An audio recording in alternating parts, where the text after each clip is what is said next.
Baseball is America's pastime. There are few things more American than watching a baseball game in the stadium, eating an all-beef hot dog, a bag of peanuts, and drinking an ice-cold beer. Baseball is a timeless tradition that has been shared by billions. Unfortunately, over the past few decades, the game has been soiled by dishonest athletes looking for an upper hand on the competition. Hundreds of professional baseball players have been caught using steroids or other illegal substances banned by the MLB. Some argue that this makes the game more interesting to watch, while others argue that it destroys the integrity of the game. Steroid usage not only takes away from the history of the game, but it also jeopardizes the safety of the athletes that take them. In 2005, the MLB finally instated harsher punishments for violators of the substance abuse policy. The only way to stop steroid abuse and restore the integrity of America's pastime is to create punishments so harsh for violators that athletes will not want to take the risk. Many people know that using steroids makes you stronger, but few know how the drugs work in the body.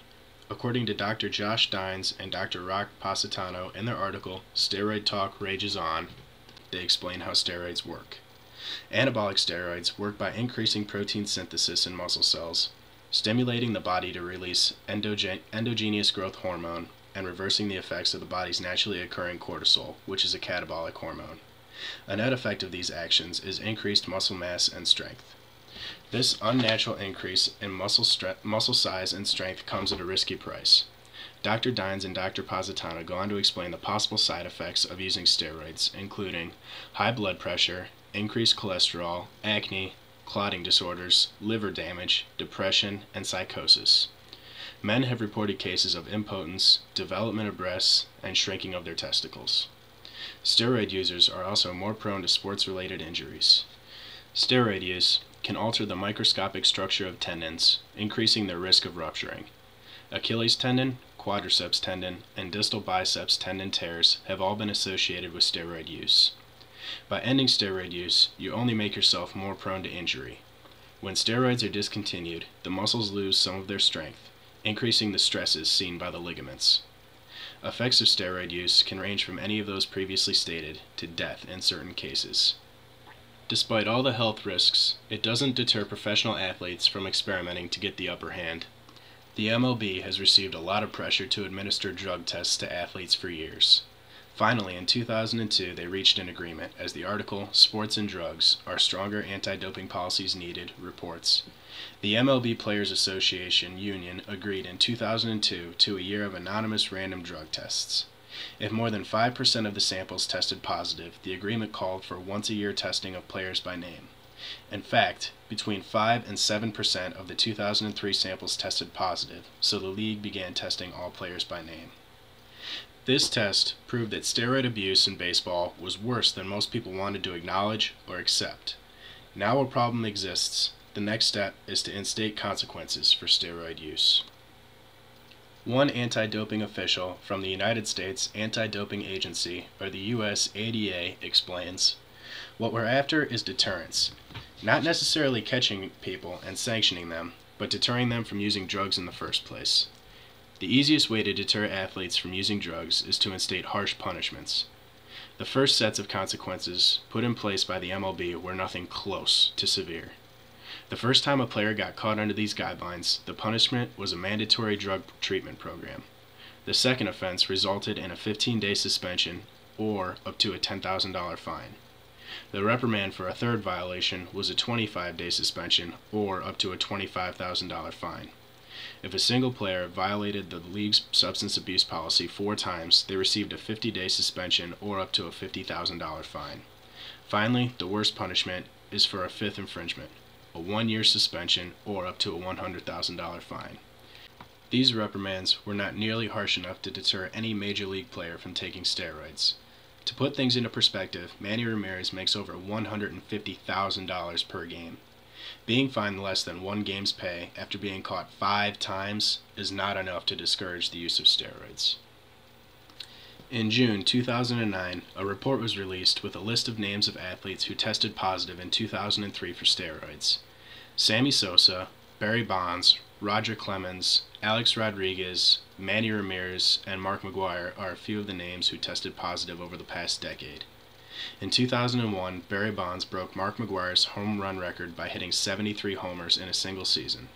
Prior to this, Bonds has never hit more than 50 home runs in a single season. In Alex Rodriguez's case, Rodriguez and a cousin obtained a steroid Rodriguez called Bully during trips to the Dominican Republic, and Rodriguez admitted to using the substance from 2001 to 2003.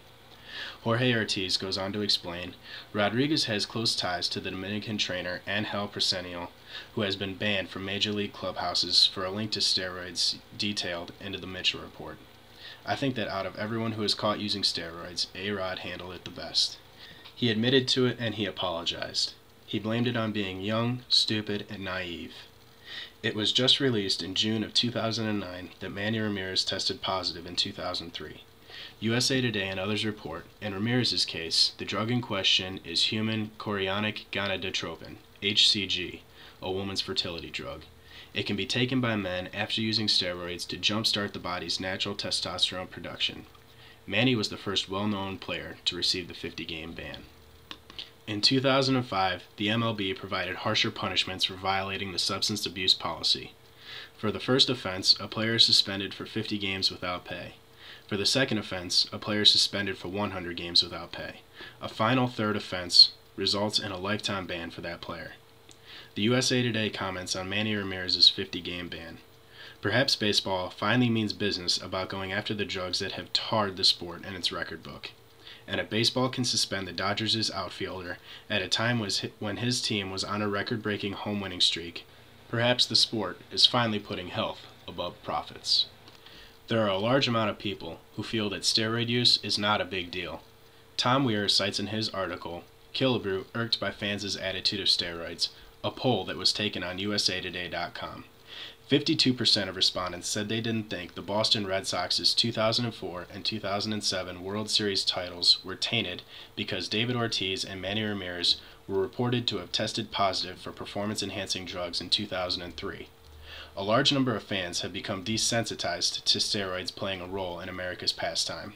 Hall of Famer Harmon Killebrew puts things into perspective for fans. How angry would you be if you had mashed 573 home runs in your baseball career only to see yourself being put in the statistical rearview mirror by chemically enhanced players? He was one of the great players who worked his way into the Hall of Fame and into the record books with natural talent. The players who are using steroids are tarnishing the integrity and the history of the game. Consequences of steroid use, put into effect in 2005, are a step in the right direction. We can only hope that a number of steroid or other drug abusers will dwindle over the next few years. If not, the MLB may have to enforce harsher consequences, such as denial into the Hall of Fame. Few athletes desire to be remembered as one of the greats denied due to drug usage. Eliminating steroid use is the only way to get baseball back to its pure form, America's pastime.